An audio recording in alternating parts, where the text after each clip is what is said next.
বিপ্লবী বন্ধুরা, আসসালামু আলাইকুম। আমি দু তিনটি কথা সংক্ষেপে আপনাদেরকে বলতে চাই।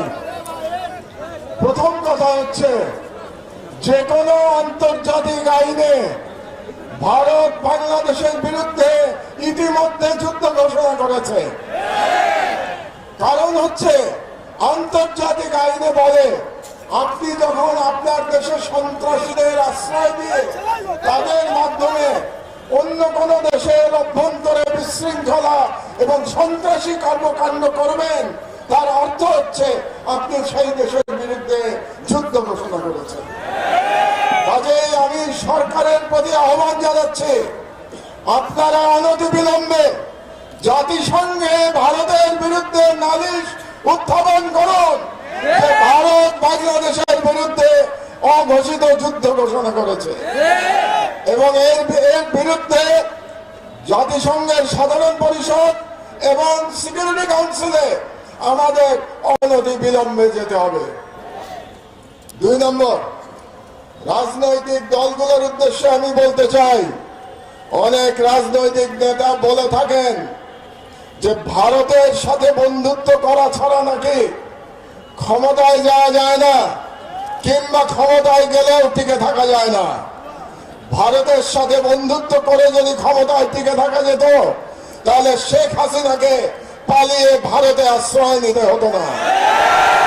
কাজে আমি ওই সমস্ত রাজনীতিবিদদের বলে দিতে চাই, এই ওসমান হাদির বাংলাদেশে ভারতের দলালি করে কোন রাজনৈতিক দল ক্ষমতায় যেতেও পারবে না, ক্ষমতায় টিকে থাকতেও পারবে না।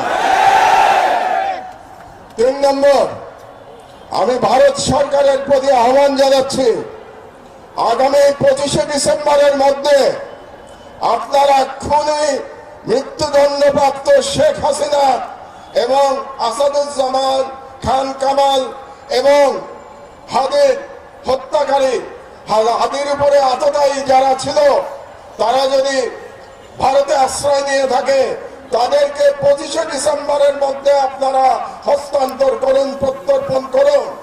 না হলে আমি হাদির রক্তের কসম দিয়ে বলছি, বাংলাদেশের প্রতিটি ভারতীয় প্রতিষ্ঠানের বিরুদ্ধে আমরা প্রতিরোধ সংগ্রাম শুরু করব।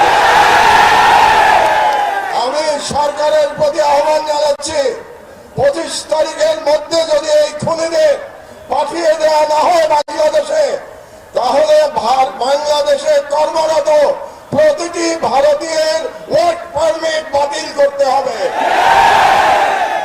আর আমি জনগণের উদ্দেশ্যে বলতে চাই, এই অথর্ব স্বরাষ্ট্র মন্ত্রণালয় দিয়ে আমাদের নিরাপত্তা পাওয়া যাবে না।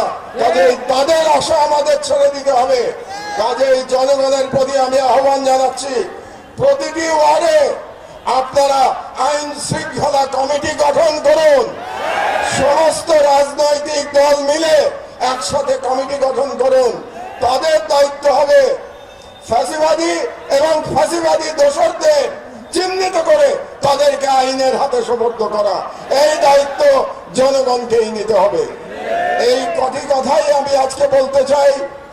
সন্ধ্যা হয়ে গেছে, আমাদের হাদি হয়তো এতক্ষণে সিঙ্গাপুরে পৌঁছে গেছে।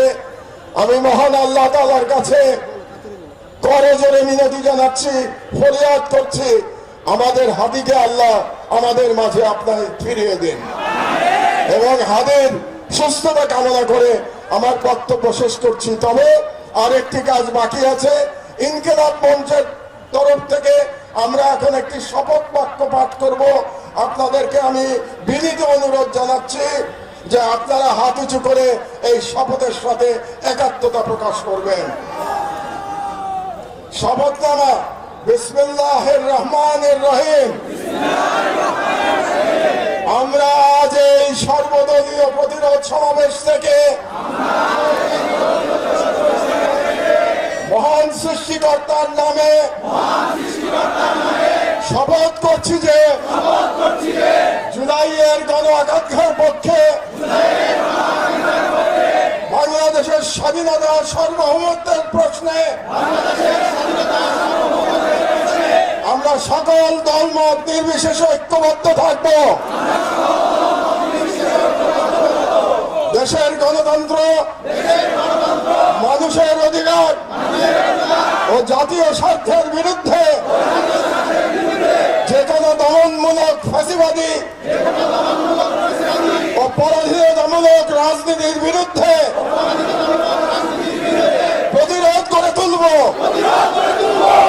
এবং ভারতীয় আধিপত্যের তবলার জনবিরোধী ও রাষ্ট্রের স্বার্থ বিরোধী শক্তি, গুম খুন ও গণহত্যাকারীদের দল, ভারতের মদস্পুষ্ট আওয়ামী লীগ, তাদের সহযোগী, তাদের পক্ষে বয়ান উৎপাদনকারী কালচারাল ফ্যাসিস্ট কাউকে এই বাংলাদেশে অপরাজনীতি করতে দেব না এবং তাদেরকে রাজনীতিতে প্রাসঙ্গিক করতে আমরা কখনই সহযোগিতা করব না। আইনের শাসন, জনতার ক্ষমতা এবং একটি স্বাধীন সার্বভৌম বাংলাদেশের প্রশ্নে আমরা আপোষহীন থাকব। এই মর্মে আমরা শপথ গ্রহণ করলাম। ইনকিলাব জিন্দাবাদ। আল্লাহ আপনাদের হেফাজত করুন।